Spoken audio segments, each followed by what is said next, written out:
السلام عليكم ورحمة الله وبركاته. ويوتيوب كداودي زمان قبل ضي يوتيوب كسر دوادا بيرتي ugu horeysay oo Soomaalidu leedahay oo laga hirgeliyay wadamada qaaradda Yurub. waa kaasa Soomaalida inay shaqeystaan waa loo baahan yahay. ma ahan inaa mar walba waxay ceer qaadatid amba dadka tuugsatid uma fiicno. waa kana beertan dhaqaale fiican bay soo saartaa bishii ugu yaraan baradha ku abuuran, yaanya ku abuuran. waa kaasa yaanya waaweyn baa ku abuuran. baashaan ma garanaysin waxa la yiraahdaa caleen. waxay u fiican tahay calashan jilbaha iyo lafaha iyo madaxa. suuqyada toos looga iibsadaa oo dalab baa lagu keenaa. waa kana yaanyada ujeedada yaanyadii caadiga loo cunayo waa taas oo yaanya la yiraahdo yaanyadii oo dheerka Soomaalida caadi qudaarta lagu darsadaa. tan waa kaasa barbarooni, kanna waa kana yaanyo, kaasna waa kaasa jiliga waaweyn waaye. kanna bocorka la yiraahdo bocor weeye oo bocorka tiito. yaanyada yaryarka oo loogu jecel yahay waa kaasa hawlkaasa ku abuuray. waa kana bocorka waa kan sugane. baashaana waxa waaye carfisada waaye, waxaa lagu darsadaa raashinka iyo carfisa. waa la jari, waa soo badan, mar walba korka laga jaraa. biyo haddii roob hesho amba la waraabiyo waa iska soo badan. tanna waa basal sidaa u taqaaniin, basasha dhowr nooc kala leh. tanna waxa waaye kaabish waaye. waa kaasa ka soo qabo. waa kaasa bocorada mujeedida saasaasi u waaweyn yihiin maasha allah. bocor aad iyo aad u waaweyn waaye oo macaan badan. taana waa digir ma garataan, waa digirtii oo dhulka kuma baxdo. inta waxa waaye biraa loo taagtaagaa, birkaasi birahaasi ku bixi. dhulkii inta aad u yar yahay, marka aad inkastoo uu yar yahay calashaan in laga faa'iideysto waaye calashaan dhulka yaraantiisa. marka waa adiga 20 mitir oo isku weer waaye. marka 20kaas mitir laga rabaa inaad wax badan ka soo saartid. waa kana jiligii mujeedida jili waaye, waa basbaas. tanna waa salaato. mar walba qaybaha hoose laga jaraa, waa soo mar walba waa soo bixi, hoosta lagama gooyayo ma garata. marka waa kaasa. intana waa masago. intana waa kana basal cadeey, qofka siduu u yaqaan basal cad. intana waa kana basal gaduud. tanna waxaa la yiraahdaa Beirut la yiraahdo, wuxuu u fiican yahay dhiigga oo basasha dhexdeeda ku yaalo. tanna waa digir kale oo digirta gaduudka. digirta dhowr nooc u kala baxda, gaduud, cad iyo beebeshada waxaad tirahdeen waaye. digirtii waaweynteed iyo digirtii gaduudteed oo Soomaaliga. intana waxaa ku abuuran yaanyo, galley iyo baradho iyo canab ma garatay. marka intana waxaa lagu ridaa qashinkii calaashaan markaa ka dhamaysato wixii caleemaadkii sida markaasay naqanayaan. sanadka dambe waxay isku bedelayaan carro.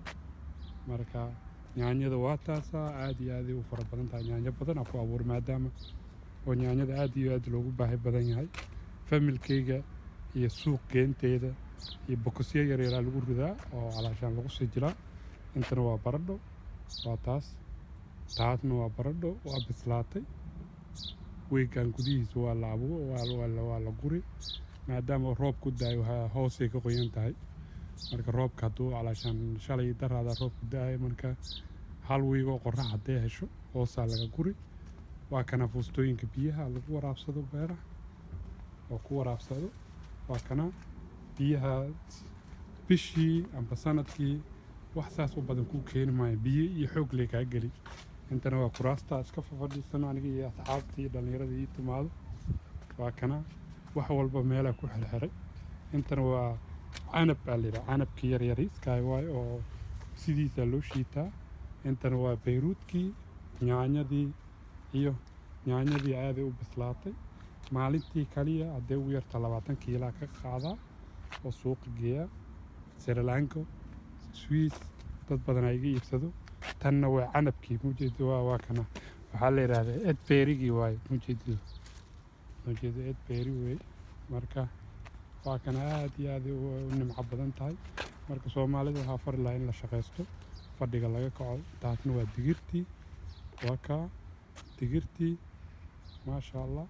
intana waxaa ku abuuray riixaana ku abuuray weli soo ma bixin marka roobaa ku daay biri ama biri dambe soo bixi insha allah waa kana intana waa qarihii la dhahay qajaar qaraha yarka oo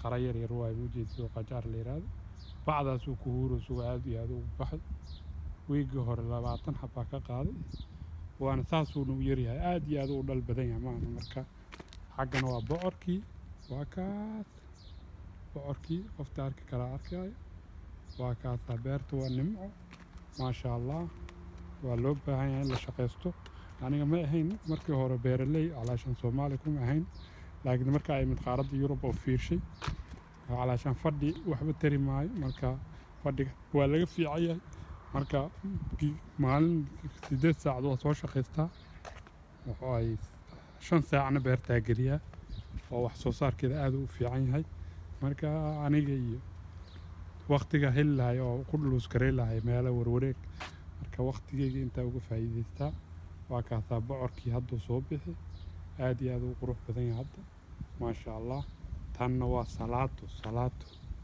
aad iyo aad u qurux badan taasna waa kaasa galeydii masagadii wixii oo dhan waa kaasa aagan canabkii weey waa kaasa canabkii waay intana yaanyo kanne Soomaali lagama yaqaan oo maleeyo waxa la yiraahdaa waay magaciisu waa gooy laakiin Soomaali ma ka baxo laakiin waa geed aad iyo aad u macaan intana riixaantii oo caleenteedii waay muujeedid intana waa kana salaato waa kaasa ma sha Allah salaato aad iyo aad u qurux badan waay tan ma iibiyo bana cuno marka guriga waxoogaa yar oo lindana ku darsan waa fresh mar walbo beerta wixii ka soo go waxan waa natuul alaashan waxa way wixii ka kooban yihiin waa wax kiimika leh maahan waa biyo iyo dhulka soo galisid leh ku soo baxan aad iyo aad looga faa'iideystaa waliba marka ka soo gada dukaamanka iyo marka adiga beerato waa kala macyiin ma sha Allah marka aad iyo aad u qurux badan ta beerta waa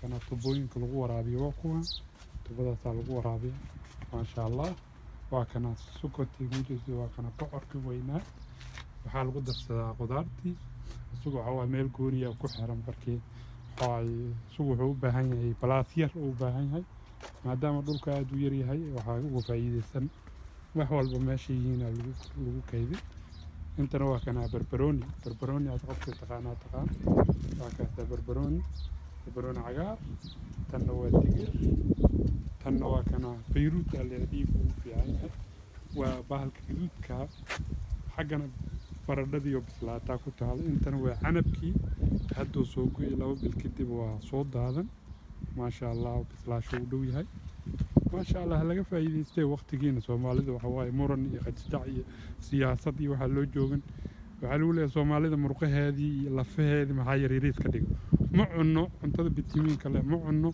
cuntada alaashan nafaqada leh ma cunno waxyaabaha alaashan jirkeena u fiican yahay waxaana waxba laga faa'iido baasto kale iyo bariis waxaas looma baahna ma garateen marka waa inaad muddo inaad si jirkaaga inuu bitamiin ka dhamaado looma baahno waa kaasa yaanyada sideeda u cunaa marmar oo inta soo goosta sideeda u cunaa ma sha Allah waad iyo aad u fiican tahay yaanyada hadda waa kaasa waa daadatay ma sha Allah waa kaasa dhulkii beerta intaas waay wadooyin yar yar u suubiyay alaashan in qayb wax inaa ku beerayo ugu talagalay laakiin hadda maadaama oo waqti badan u haynin oo shaqaalana u qabsan karin oo aniga kaliya beerayo wixii oo dhan waa isku dhaxayay meesha arkabo wixii meesha banaanba waxba iskaga abuuraa marka maadaama wixii loogu talagalay qayb inaa ku beertid yaanyo qayb inaa ku beertid bocor qayb inaa ku beertid basal qayb inaa ku beertid bocordo marka maadaama waxaas loogu talagalay anigana